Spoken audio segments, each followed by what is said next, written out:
Hi, everyone, and welcome to the Heart-Based Business Show. I am always so appreciative when you are here with us, and we have a lot of fun today because we are going to talk about how to downsize or how to change your living situation so it's more conducive to your needs. You may be finding that since you're home all the time with family, that you may need a place for your kids to have their schoolwork that they're doing. And I was laughing today because my daughter-in-law sent me a picture, and my grandchildren, one of them was in a chair with his feet up, sitting in front of the fireplace.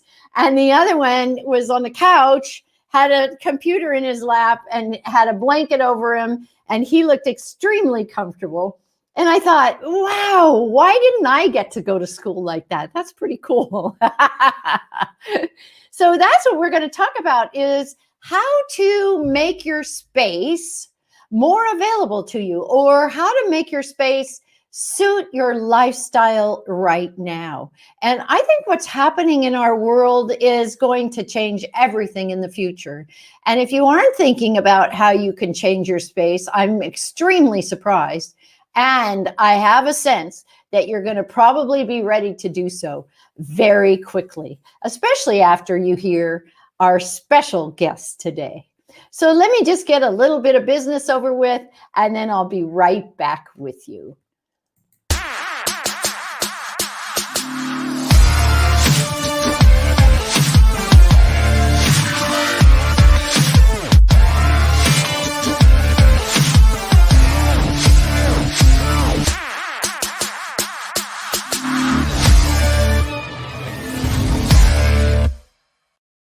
And welcome back.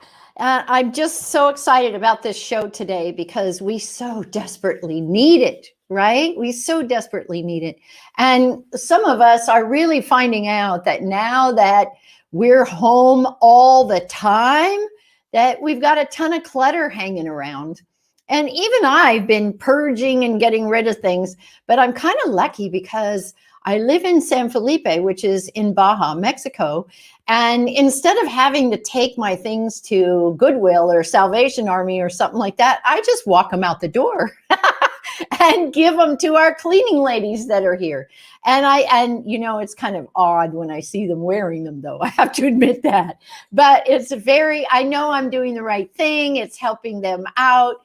And I get to clean out my house this way. You just wouldn't believe how much they've received in this past year, because I've had a lot of time on my hands to really look at the situation that I'm living in, what's working best, how I wanted to set up my office, and the changes I wanted to make with my home so that it's more comfortable. And that's exactly what we're going to talk about today. My guest today has been in the interior designer and lifestyle design for 35 years. So she's going to have some really good tips for you. And what she does is she creates a new lifestyle in your home. Is that pretty cool? It's like your home's all new, but you didn't even have to move. Or you may find out that you do need to move just to get more space so you have more air. And I was talking to her a little bit earlier, and she was talking about how baby boomers are downsizing and the younger generations are all upsizing. So that works out pretty good. And so today we're going to talk about what my guest is a specialist at. And she's written a fabulous book called Downsize Your Life, Upgrade Your Lifestyle, Secrets to More Time, Money, and Freedom. How much freedom would you like to have? Well, let's find out from my guest today, Rita Wilkins. Mm-hmm. Hi, Rita. Welcome to the show. Hi, Shirene. I am so excited to be here with you, and I love your intro. Oh, thank you. You know, I think what you were talking about in giving away your clothing or whatever it is that you're downsizing, you're decluttering. What better way to give it to do that than to actually give it to people that need it? Mm-hmm. Absolutely. And I love that because, you know, we, of course, do have Goodwill. We have all of those places and they too need it. But when you see someone wearing your clothing that must, touch your heart. Right now, when I downsized from my very large home to my tiny little apartment here in Philadelphia, I could see my niece using certain things, my children using certain things, and then a Hispanic family that worked for me for years. I could see their family sitting around my big kitchen table. So that's the joy of downsizing, decluttering, and giving things away. Yes. And I keep telling people, I don't know why they buy all this stuff in the first place. Have you? I mean, you probably hear it all the time with the people you work with, because they spend their whole lives working to buy stuff, more stuff. And then when they get into their 60s, they start giving it all away. And it's like, why do they work so hard to give everything away? It makes no sense to me. But maybe they think that they're invincible and they're never going to have to do that. I don't know. What are your thoughts? You're bringing up something really important, because I was one of those people. I continued to buy more, bigger, better, built a big house, a 5,000 square foot home. And then after a trip to a third world country, Senegal, to visit my son, I stayed there for a month. My life changed completely, because for the first time I saw that people have nothing, but they were happy. So after living in this big, beautiful home and surrounded by, designer things, and in my world of design and architecture, for 35 years, I have been around beautiful things. But after I came back from that trip, everything changed. It was like the lights went out. Nothing meant the same to me. And so it took me about a year to downsize. But it also took me about a year to discern, why did I buy all of those things in the first place? And here's what I concluded about myself: a baby boomer. We baby boomers did create the consumer society, because we were making more money. We wanted bigger cars, bigger houses, more stuff. And I fell right into that trap. But what I discerned was, having a building with my name on it, having a big house, having all of this beautiful stuff meant I was successful. That's what I had told myself. Mm-hmm. Of course, it wasn't true, because I was actually happier when I was sitting there on the ground, her kitchen table, versus mine that would sit 12 people. And so it really did. It turned my head completely around to say, what really matters, and who are you really? And so what I was able to discover in that downsizing journey was the impact of living with so much less. You actually live more, which is what my TED Talk. Absolutely. And, I am a proponent now of living with less, not necessarily minimalism, but living with only those things that matter to you. Mm-hmm.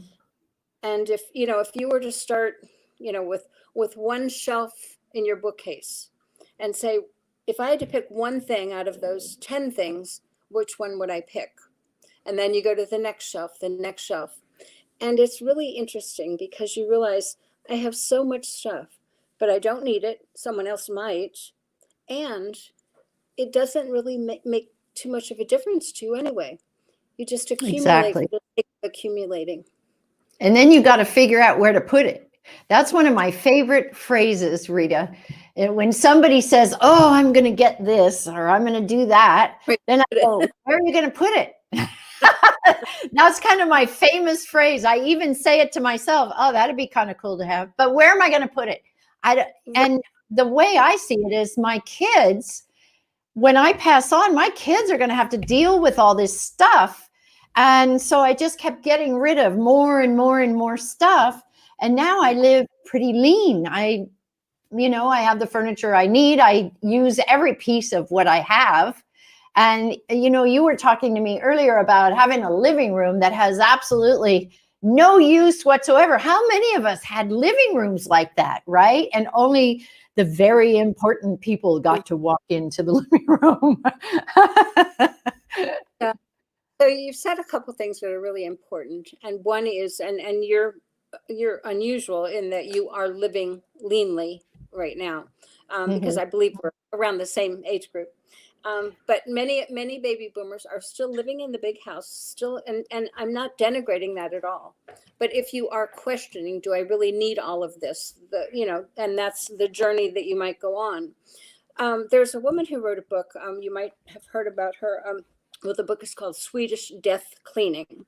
No, I haven't. Margot Manson. I know it's a horrible name, but it's a compassionate way to downsize and declutter. So when you have children or, grandchildren, that are older, people that are starting their homes, you call them and you say, I'm going to be downsizing.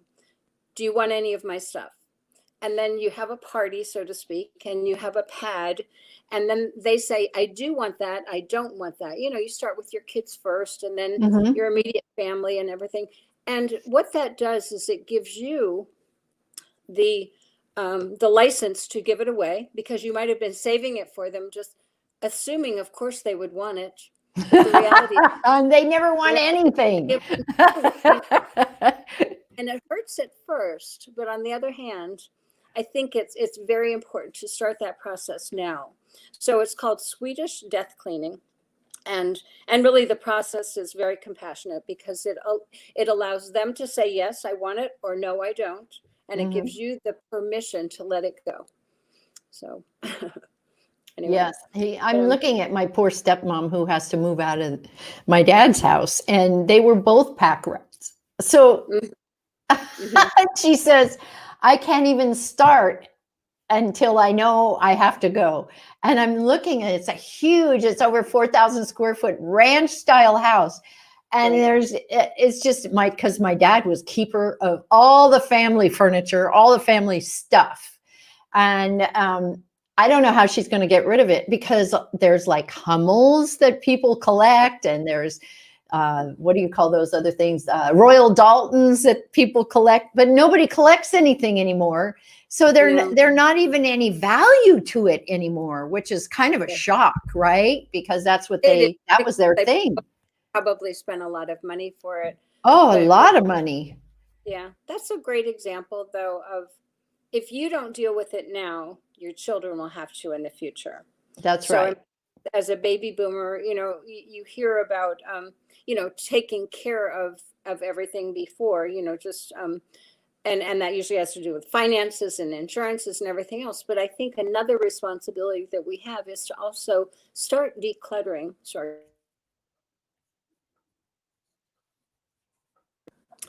And you mentioned something else too, and that was about the unused spaces in our home. So as an interior designer, because I have interior design, downsizing design, and lifestyle design, those are the three buckets of my company. And on the interior design side, for many, many years, I've walked into homes and they've got this beautiful living room, and I might say something like, how often do you use it? Well, the national average is 3 or 4 times a year. Then you walk into the dining room and say, how often do you use that? Well, maybe 3 or 4 times. That's a lot of real estate in a home to not being well used. And so that actually is exciting for me as a designer, because that means I found some space that we might repurpose in a way that's more useful, more functional for their particular lifestyle. So how could you repurpose a living room? And right now with everyone working at home, it could become a home office. It could be a library. It could be a homeschool area. It could be a music room. How can you repurpose your dining room? Well, frequently the dining room is immediately next to the kitchen. And many people right now are saying, well, this kitchen is just too small. And so then I look at that dining room and say, well, what about if we just knock down that wall? And then you have a bigger kitchen. So anyway, the whole idea of lifestyle design and interior design, it all kind of melds together, because no matter what, we're designing people's spaces or we're designing people's lives. And when you can impact the way people live, work, and play, that's how you change lives. And right now, everything that we're going through with COVID, people have been in place for 9 months now. And they've noticed things that for many years, it was the piles, it was the paint on the wall, it was the kitchen was too small, or this room didn't necessarily work. They're now noticing all of those things. And rightly so, because your home should work for you. And I mean, it's always about the functionality of a space. In addition to looking pretty, it should function well for you. So anyway, when you talk about empty spaces, I kind of get excited because, how can we, for that particular client, adapt that room, repurpose that room to make their lifestyle better? So, Rita, what would you say? What are the plans that people are liking best in order to get some quiet space? Okay. So for over 20 years, we have been designing and building the open plan. Everyone wanted an open plan where you could be in the kitchen, you could kind of be in the breakfast room, you could kind of be in the family room, so everybody could be together. Well, now that COVID struck, they're asking exactly the opposite. They're saying, how Mhm. can we close up these spaces? So you may be in your home and it may have an open plan.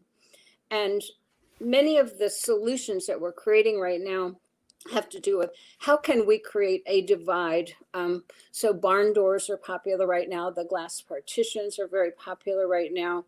Not, it doesn't work in all cases, but anything we can do to create a visual divide, some privacy for that office, for homework, whatever it is, and sound abatement, because noise travels in those large open spaces. Mhm. My home was a large open space and I didn't have to deal with that. But if I had to renovate it today for that very reason, I already know how it would be renovated. But what's quite interesting to me, and we started talking about it before the show, was in terms of new home construction, um, builders are being asked to build individual rooms again. So for many years, we did away with the dining room. We did away with individual family rooms, but now people are actually wanting homes that have more individualized function and spaces. So it's just kind of interesting. It all has to do with a shift in the way that we're living, working, and playing. And then it's also creating a demand on the marketplace to have something that really works better for them. Mhm. So there's always ways we can retrofit an existing space. But in terms of what's being built new or what's being sought after now are some of the older homes that have a lot of small rooms. So this could be homework and this could be your office, this could be his office. Um, versus right now, everybody's in one space and it's making a lot of, it's just creating chaos. And also just the visual of seeing the kitchen, seeing the mess, it impacts your productivity. So Mhm. you could just see how all of these things are intertwined. But I think that the movement really will be to build slightly larger homes again, um, and also to build more individual spaces. And here's another key thing, is that no matter what, that we can have outdoor spaces. So the patio is now another area that there's cooking, there's fire pits, there's everything. So it's another room outside. and Mhm. and I think because we're trapped, so to speak, in our homes, people are looking for being outside and being near green. And of course we create green space within the interior as well, so sanctuary spaces where you just you want to be alone. And so all of these can be created within existing spaces. We just need to know what matters most to people, which is really what design is all about, you know. Now, what do you think is going to happen? We might have another 6 months to a year of what's going on right now, but what do you think is going to happen after it shifts? Do you think people will go back to the open space? What are your thoughts? Well, there's always a desire to all be together. And I think Hmm. a man in my elevator today just said, I can hardly wait to hug people again, because every time I saw him, Oh, we were together. And I think there's going to be a certain period of time where, we're going to want to be together. We just want to have family gatherings again and everything. But then the reality is that many people are choosing not to go back to the office 24/7. Many yes. people are going to choose to live at home. So I think we have to play that out. And of course, it's going to be on an individual basis. But I think just generally speaking, many people are going to continue working from home. I hope kids can go back to school and actually be in a classroom, but many people are choosing to homeschool and liking it. So we've got a lot of changes coming up. I You don't know, think, people that are liking homeschool, I'm talking to moms and they're just over the top. They're having so many challenges because now they have to be a mom, they have to be a teacher, they have to do the homework. That I mean, it's so they had no idea how much work a teacher does until now. yeah, it's a challenge. I think everything is changing, and so I think you just have to play it out. But all of my life as a designer, part of what I do as a designer is you listen Mhm. and you observe. And so right now we're kind of in that listening phase and that observing phase. Like, how are people shifting? How are they changing? So we're seeing a lot of people right now saying, I want to renovate my kitchen because this kitchen just, two of us in the kitchen, it just doesn't work. Or, the master bathroom seems to be another big one that they're renovating. But we have to be listening to where the pain is. And Mhm. right now, pain is not just space, but the pain is clutter. Yeah. So people are noticing that those piles of magazines and books and toys and everything else, and they're looking for ways to, number one, declutter, but number two, how to organize the clutter. So whenever people start a decluttering a project, I always say edit first. Mm. So when you think about your closet, unless you edit, you're basically moving the clothes around in the same way again. You might put them in a different color or something like that, but it's not helping anything. So you have to edit first. So I think for the last 9 months or so, a lot of people have started decluttering, which Mhm. gives them that sense of empowerment because they feel a little bit more in control of their space. The impact of it is number one, you can find things. Number two, it also helps with productivity. Mhm. So if you think about your home office, if you organize and declutter your home office, it becomes more efficient. You work better, you feel better, and the output is better. So, all of these things are so intertwined. Yeah, I know. And, it's just people are vacating the cities like there's no tomorrow. And I don't blame them. I just can't even imagine when you think about, I just think about San Francisco, particularly, where everybody's living in those tiny little lofts with a couple of kids. I mean, it's one thing when you can be out, you can go out to dinner and you just stick them in bed. But it's another when you got to be there all day long and try to live with the kids running around all day under your feet. And so a lot of them are moving out of the city. So it's going to be interesting to see how that all works. I'm seeing that in New York too. So how's that all going to work? Because the cities don't get the taxes anymore.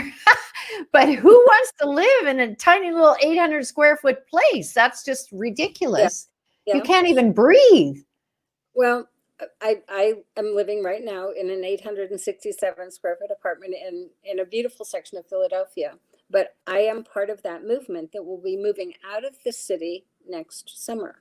Mm-hmm. Um, and so much of my decision has to do with the fact that the restaurants are closed, culture is closed. And will it be opened up again? Probably, but probably on a much more limited scale. There was a time when I first moved to the city a couple years ago, I would go to the theater twice a night. Mm-hmm. So go in the afternoon, and restaurants were open all 24/7. It's not the same anymore. So lifestyle is what is directing a lot of that move. Now, and I'm in the baby boomer generation, so where will we be moving, and where are millennials moving? The two bigger generations. Um, there is an interesting movement happening right now to um, 2 and 3 tiered cities. So I live close to Wilmington, Delaware. My son Mm-hmm. and his wife moved from Manhattan to Wilmington, Delaware. And Wow. number one, it was very affordable, very walkable. It's a little bit of a town-like flavor. Mm-hmm. And they have many amenities, not the same as the big city, but they also then started to raise a family.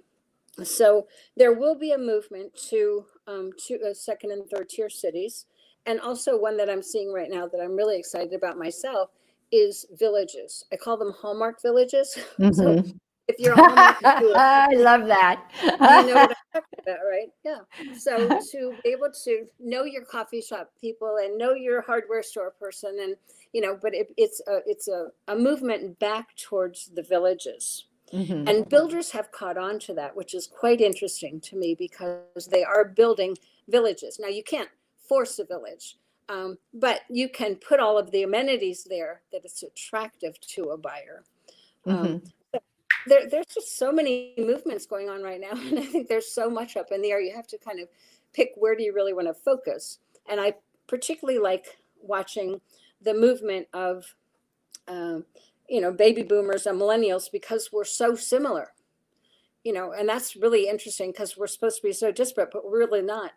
So I anyway, think it's only it's when it comes to work that we're so different, because baby boomers were all about making the boss happy and millennials are all about making themselves happy. It's very different when it yeah. comes to work, but millennials What's so are all about yeah. family, and the baby boomers were too all about family. I think that's where it comes together.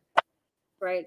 And also when you put them together in the workplace, and we've done over the years many dental and medical practice. So when you had the older doctor, the father or the mother who started the practice, then the child who now has graduated, when you put that together, it's kind of the perfect marriage because you've got someone who's very strong in technology and the other one might be very strong in relationships. So when you put those together, it's like a perfect marriage.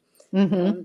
Yeah. So, and also just in building, builders, there are a couple of builders in Baltimore, I think particularly have caught on to the idea that you can build the same building and you can have millennials on that lower level, a little less expensive, lower level finishes. On the upper levels are the higher level finishes, and those are the baby boomers, So it has to do a little bit with budget, but their tastes are quite similar. Very Mm-hmm. interesting.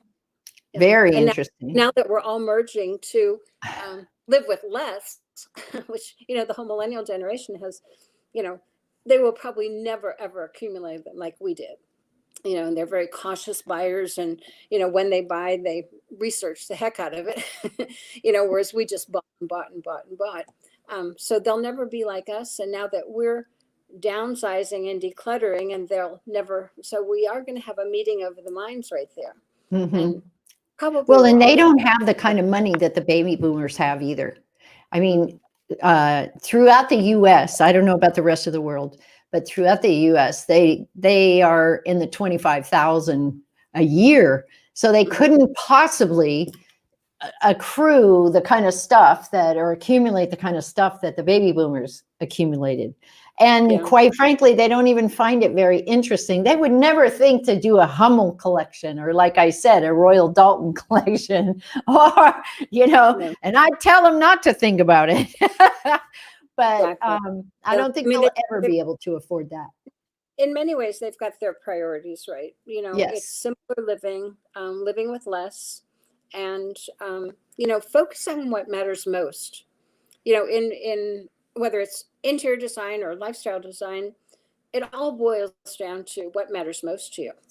In my lifestyle design and in my book, I talked about the why that makes you cry.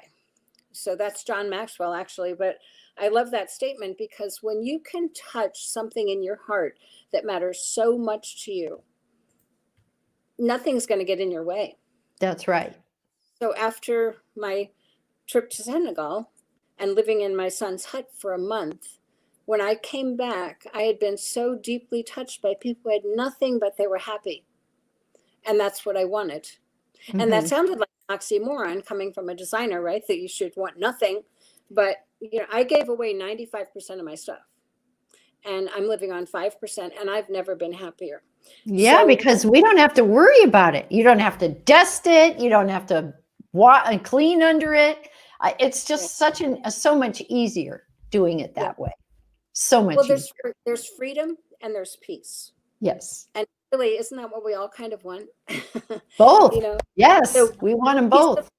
peace of mind where you don't have to take care of all of that extra stuff, when I had my big house, I would spend every single weekend, in the yard or something around the house. I had no time, I had no money, and I had no freedom. And I didn't realize it, how much it was bearing down on me. But when you don't have a life, that's Hmm. really what it is. And so Yeah. that's why I speak all over the country about this, because it matters so much to me that people at least consider, do they really want all of that stuff? And they might Hmm. say yes. And many people said, it really matters to me. Great. But then there's another audience that is kind of on that, I don't really want all this stuff anymore. What do I do with it? How do I downsize? Where do I live? All of that. That's like a whole um, lifestyle shift for many people. And it Yeah. occurs at different times of your life too. So you could become an empty nester. And that's when you start to say, do we really need this big house anymore? Or you could become widowed, and you would say, I don't know, this house reminds me so much of when we were married, so I want to have a different kind of house. Or it could be a financial situation where a job loss. So there are reasons and stages of life that people do downsize or move. But when you discern, that I want to do this because, and that really matters to you, then nothing's going to stop you. Wow, Rita, I just want to thank you so much for your time today. I could just sit and talk to you for hours. I think you've given us all so much information, and I really, really appreciate it. Thank you so much. So everyone, I hope that you got some really good insight into what you can do to downsize, or what you can do to make your house more livable so that you can enjoy the privacy in your own home. And thanks for being with us today. I look forward to seeing you next week. Take care.